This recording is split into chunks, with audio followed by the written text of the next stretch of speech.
I feel so unserious with this microphone, but at the same time, it gives me something to do with my hands in videos. But also when I watch these videos and I'm like, who do I think I am? A news broadcaster? Anyway, what I am here to talk about are my 2024 delusions, aka we're going to do a vision board recap.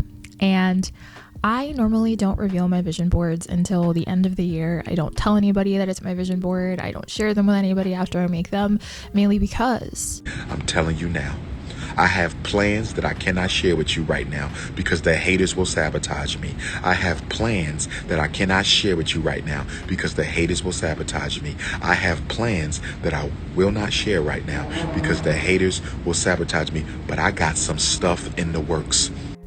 I know there are two different schools of thoughts about vision boards and whether or not you should share them, whether or not you should be sharing your goals and what you're trying to manifest or achieve in your life. For me, I am very much a doer and not a teller. I like to keep my pursuits and my goals private, and if and when I achieve them, then I'll talk about them. If I don't achieve them, then it's kind of like a silly little giggle. I want to say, for comedy, let's look back at my vision board, but I do think it's fun to discuss and also giggle a little bit about the delusion. So without further ado, this is my 2024 vision board. Looking at this,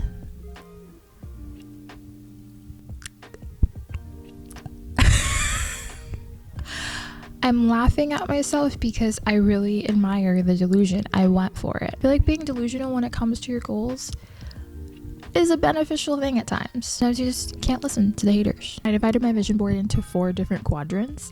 The first one is career, the second one is self-improvement, the third one is financial, and the fourth one has to do with relationships, romantic and platonic. I did it that way to keep things more streamlined and not overwhelm myself with a gigantic collage of random images, just kind of having an image that represents each little thing that I want to do and accomplish in each little quadrant. Starting in the career quadrant of this vision board, I did 2 tours with VIP Nation this year. One with Russ and Black, the It Was You All Along tour, and then I did the We Trust You tour with Future and Metro Boomin as a VIP coordinator. I did achieve working for a pop girly. While it wasn't Sabrina Carpenter, it was another pop girly that had their moment on TikTok. I got to do a lot of behind the scenes advancing work for her VIP programs that took place in North America, Singapore, and Australia. So that was really fun doing international advancing outside of US and Canada. But unfortunately, I was not physically on the tours. I just did a lot of remote work for the tour, which also ties into the work from home, cute little office girly photo. I did have a cute little festival moment.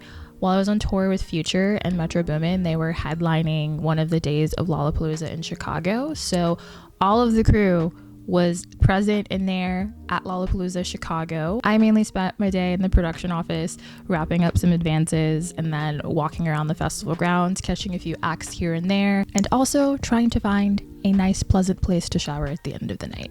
Overall, Lollapalooza was a really cool experience, and it's something that I didn't specifically put Lollapalooza on this board. I put 2 festivals. I put a festival image and then a festival name on my vision board, and then I ended up at Lollapalooza. I ran into a couple friends, and I got to see Tate McRae, who is on this vision board. So I thought that was really cool, how certain things on this board came together career-wise, and other things were just me being a little bit delusional, which is fine. Moving on to the next quadrant, which is self-improvement, personal goals. We've got health and happiness. We've got matching set, workout, gym bag, baddie.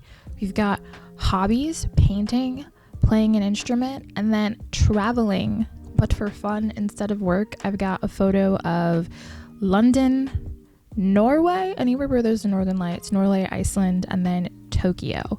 Those were my 3 travel destinations for fun this year, or even being on a tour that hits any of those places would have been awesome this year. Regarding my hobbies, I was successful in this. I did get hobbies. I took up crocheting, I took up journaling. I was on my health and fitness wellness grind early on in this year from about January to April, I was super on it because I had the time to cook all my meals, go to the gym, take walks, really be super health conscious, take a bunch of supplements. I was on that grind, and then I started touring in May and absolutely fell off. I still do really care about my health and wellness, and I do think I've made a positive improvement in not only my mental health but my physical health this year. I started going to therapy regularly. I cut back on caffeine, definitely noticed an improvement, and it's been awesome. I would say it's been awesome to actually invest the time and money into taking care of myself, especially as I get older. It's so weird to have it click that like, oh yeah, I'm not in my 20s anymore, I'm in my 30s and I should care about my body. Want to say I didn't do much traveling, but traveling is a huge part of my job, so I definitely did a ton of traveling, and I went to places that I haven't gone before on tour. On my last tour, we were in Western Canada for a week, and I got to go to Banff National Park, and that was incredible. That was definitely something on my bucket list that I didn't put on my vision board. I put stuff at the top of my bucket list on my vision board. Banff has also been on my travel must list for a really long time, so I was happy to be able to go on an off day and like do a full 14-hour day trip. I'm so happy it's something that I was able to do for fun, do for me, and that is mostly the extent of the traveling that I did for myself. After my summer tour, I did go to Austin to go visit my friend Megan. We had been dying to visit each other and just like have a girls extended sleepover type trip. We went to go see our friend Rosario, who was on tour with a band called Hail the Sun. They were headlining a festival for Kill Iconic Records. I got to work for Kill Iconic Records doing their socials that day, and it was a great time. I am going to count that as a fun trip. Doing my fun little international trips did not happen. However, in 2024, I did book a flight to Iceland that was $333 round trip for January 2025 to see the Northern Lights. So loosely, I do want to say it's something that I accomplished because I booked the flight, my hotel, and all the excursions for Iceland in 2024, but I will be going in 2025. I feel like it would be cheating to put Northern Lights on my vision board again, knowing that I am going to go and most likely see the Northern Lights, but for good measure, to make sure it's not raining the entire week I'm there, I probably should put it on my 2025 vision board. Moving on to finances. As you can see, debt-free is the biggest image on the vision board. While I am not currently debt-free, I was able to hit my savings goal for 2024, which was... Since hitting my savings goal, I've begun actually paying off my debt, and I am about $100 away from paying off one of my 4 credit card balances. I am shooting to be completely debt-free by 2025. I don't have a ton of debt. I don't feel overwhelmed by the money that I owe. While I still do owe it, I'm not overwhelmed knowing that everything is going to work out financially, that I shouldn't stress about things, that I should just continue working hard and being me, being great, and things will fall into place. Because at the beginning of this year, I was stressed about money. Stressed. Like unbelievably stressed. It was like all consuming my being. And I felt like every day of the month was a countdown of like, okay, am I going to be able to make rent? Am I going to be able to make rent? Am I going to get a gig? Am I going to be able to make enough money doing gig apps or little VIP gigs here and there during the slow season? I was stressed. Everything changed for me in May when a very good friend was looking out for me. She gave me the most out of the blue random call with an offer to go on tour with an artist. And that kind of kicked off my journey to financial freedom. Right now, am I still worried about money? A minute amount, instead of like an all-consuming amount. I'm minutely concerned about money, mainly because I don't have anything booked for 2025, but that's going to work out. I'm not going to freak out about it. Moving on to the last column of my vision board. This one has to do with relationships, both platonic and romantic. I'm just going to jump to my quote for this section, which is, I am a magnet for attracting positive friendships. And I would say this year, hell yeah, that remained true. That was something that I held dear to me. I think this year was a really awesome year for friendship. For my female friendships, this was the year for that. I feel so much closer to my core group of female friends than I did at the beginning of this year. At the beginning of this year, I felt really alone. I felt like I only hung out with 1 or 2 people, and those were the people that lived down the street from me in Maryland, and everybody else I was really disconnected from. And I think I was really able to turn that around because I wanted it. I wanted to be able to go out to dinner with a group of girls. I wanted to have people to text. I didn't want to wake up with my phone dry. I didn't want to feel like if I'm texting somebody, I'm bothering them and that they don't want to hear from me and I'm a big inconvenience. That's something that I really had to work hard to do. I had to kind of reprogram my brain to not view reaching out as an annoying thing, reaching out to your friends as an act of love for the person and friendship maintenance. Learning my needs and my boundaries in friendship has also been really important. I used to identify as a low maintenance friend. I think I'm a medium maintenance friend. I don't think I'm a high maintenance friend where we need to be hanging out 3 times a week or like having an hour-long phone call every other day. But this year I was really able to have positive friendship.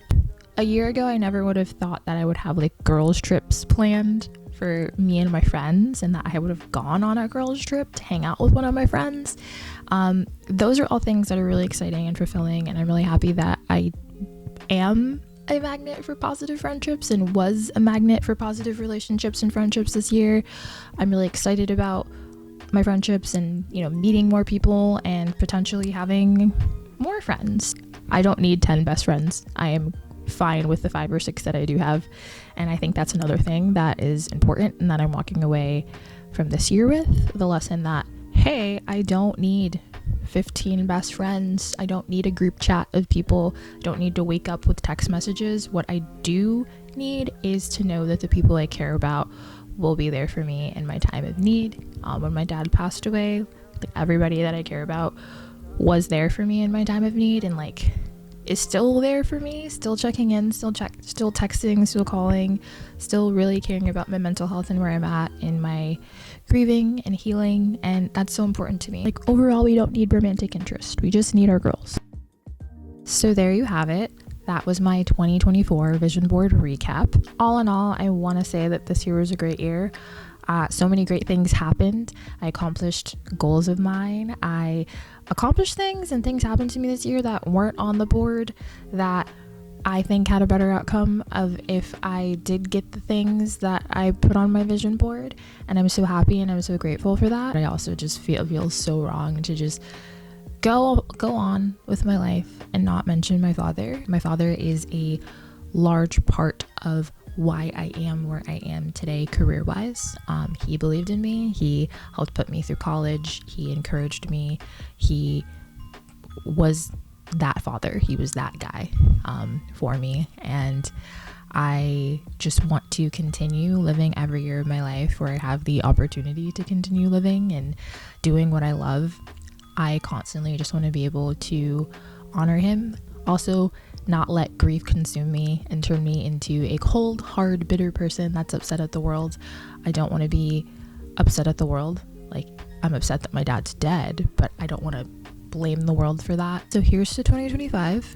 I want to continue making moves and doing things that I know my dad would be proud of, and continue advancing in my career and doing my big one creatively in 2025. And with that, I wish you guys a happy new year and end of the 2024 season and beginning of the 2025 season.